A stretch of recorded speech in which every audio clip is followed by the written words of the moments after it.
Assalamualaikum warahmatullahi wabarakatuh.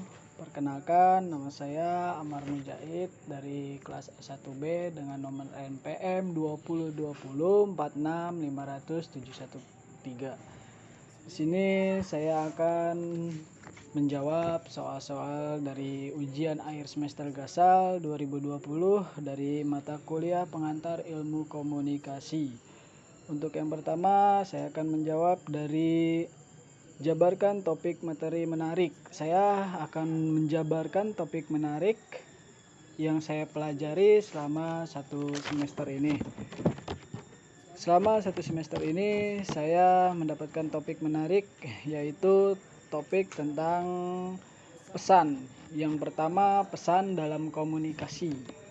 Seperti yang kita ketahui, pesan itu harus dirancang sedemikian rupa agar dapat menarik komunikan. Pesan juga terdapat dua jenis, yaitu pesan verbal dan non-verbal. Yang pertama, pesan verbal, yaitu simbol atau pesan adalah semua jenis simbol yang menggunakan satu kata atau lebih.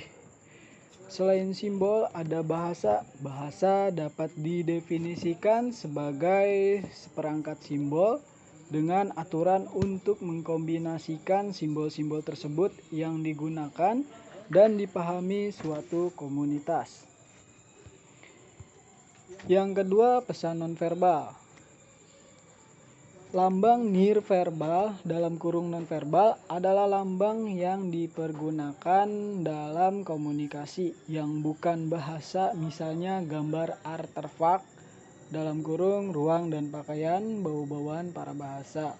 Pesan nonverbal juga bisa perasaan dan emosi lebih cermat disampaikan lewat pesan nonverbal ketimbang pesan verbal. Pesan nonverbal bisa kita bikin menggunakan gambar, karikatur seperti itu untuk menyampaikan pesan kepada masyarakat atau untuk orang-orang di jalanan seperti spanduk atau yang lainnya.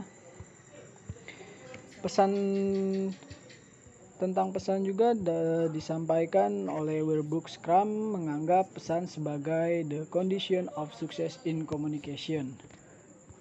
Yang dalam rumusnya itu seperti yang awal, pesan harus menggunakan lambang-lambang, pesan harus membangkitkan kebutuhan pribadi komunikan dan menyarankan beberapa cara untuk memperoleh kebutuhan tersebut. Pesan juga harus menyarankan suatu jalan untuk memperoleh kebutuhan tadi layaknya bagi situasi kelompok di mana komunikan berada pada saat ia digerakkan untuk memberikan tanggapan yang dikehendaki.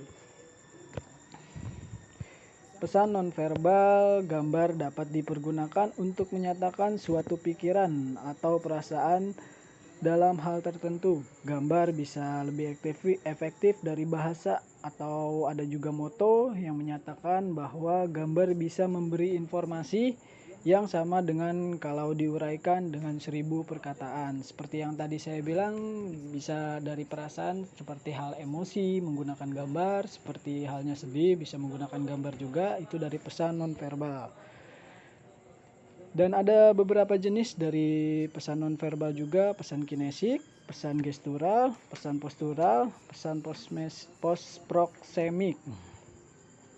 Pesan jenis-jenis pesan nonverbal, pesan paralinguistik, pesan sentuhan, dan bau-bauan. Dan itu jawaban yang pertama. Untuk jawaban dari soal kedua yang harus dijabarkan semua dari A sampai E, saya akan menjabarkannya. Yang pertama itu A, komunikator. Komunikator pihak berinisiatif mengawali sebuah pembicaraan. B, komunikan. Pihak yang merespon pembicaraan komunikator. Penerima perasaan merupakan sasaran dalam komunikasi. Penerima dapat juga disebut sebagai publik, khalayak, masyarakat, dan lain-lain. Pesan C, pesan. Pesan itu ide atau gagasan dirubah menjadi pesan agar bisa dimengerti oleh orang lain. Misalnya bentuk pesan atau gaya penyampaiannya. D, media, memindahkan pesan kepada penerima melalui berbagai bentuk komunikasi, misalnya verbal, nonverbal, pesan, atau pembicaraan. Yang tertulis juga bisa. Efek komunikasi. Efek atau umpan balik itu langganan dari penerima dan merupakan elemen kunci dalam rasa komunikasi. Artinya jika penerima tidak memahami, maka pesan perlu diperbaiki dan dikirim ulang. Itu jawaban dari nomor 2. Dan untuk jawaban nomor 3 dari saya tentang hambatan komunikasi, dan yang termasuk juga hambatan ke diri saya. Hambatan komunikasi yang saya ketahui, gangguan, segala sesuatu yang mengganggu kelancaran komunikasi serta akan menghambat kelancaran pengiriman dan penerimaan pesan. Hambatannya ada beberapa jenis, yaitu hambatan objektif, hambatan yang terhadap proses komunikasi yang tidak disengaja oleh pihak lain tetapi lebih disebabkan oleh keadaan yang tidak menguntungkan seperti cuaca, berada di tempat keramaian, waktu yang tidak tepat, penggunaan media yang tidak tepat juga, atau tidak adanya chemistry antara komunikator dan komunikan. Pada umumnya sifat hambatan memiliki dua sifat, yaitu hambatan subjektif dan hambatan objektif itu. Yang kedua subjektif, yaitu hambatan yang disengaja dibuat orang lain sebagai upaya penentangan, seperti pertentangan kepentingan prasangka, tamak, iri hati, apatisme, dan mencemooh komunikasi. Ada juga dari kepentingan interest akan membuat seseorang selektif dan menanggapi atau menghayati suatu pesan.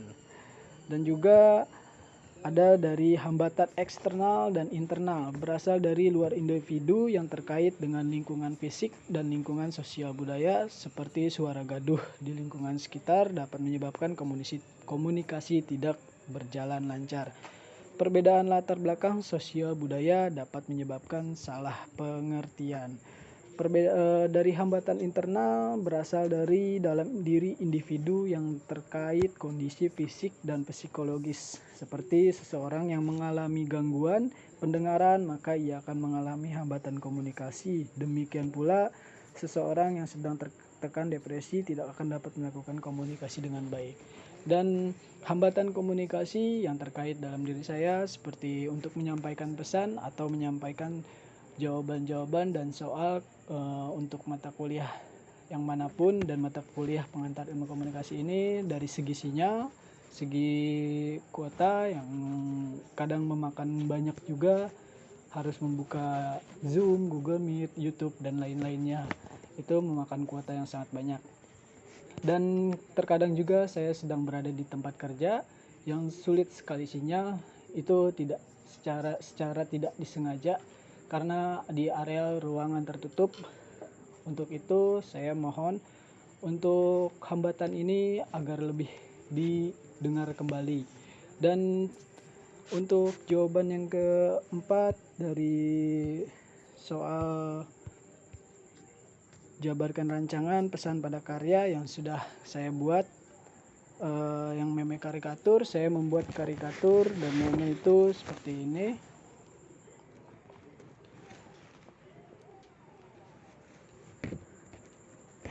Seperti ini, dan dari penyampaiannya adalah tentang kebakaran hutan dan lahan di Kalimantan Timur, nasib di ibu kota negara yang baru. Kejadian kebakaran ini terjadi di Kalimantan Timur, provinsi yang ditetapkan sebagai ibu kota baru, mengalami kebakaran hutan dan lahan karhutla. Bagaimana kondisinya? Kepala Seksi Pengadilan, Kerusakan, dan Pengamanan Dinas Kehutanan Sahara mengatakan sejak Agustus 2019 sudah melanda beberapa wilayah di Kalimantan Timur ini. Seperti yang kita ketahui, Kalimantan ini adalah paru-parunya Indonesia karena di sana ada banyak beberapa lahan seperti hutan yang begitu luas dari daerah Kalimantan. dan juga banyak hewan-hewan yang sangat dilindungi. Di sini pesan yang kita sampaikan kepada yang lain seperti orang-orang yang membakarnya yang tidak bertanggung jawab, yaitu janganlah menebang pohon atau membuka lahan tanpa izin setempat atau tanpa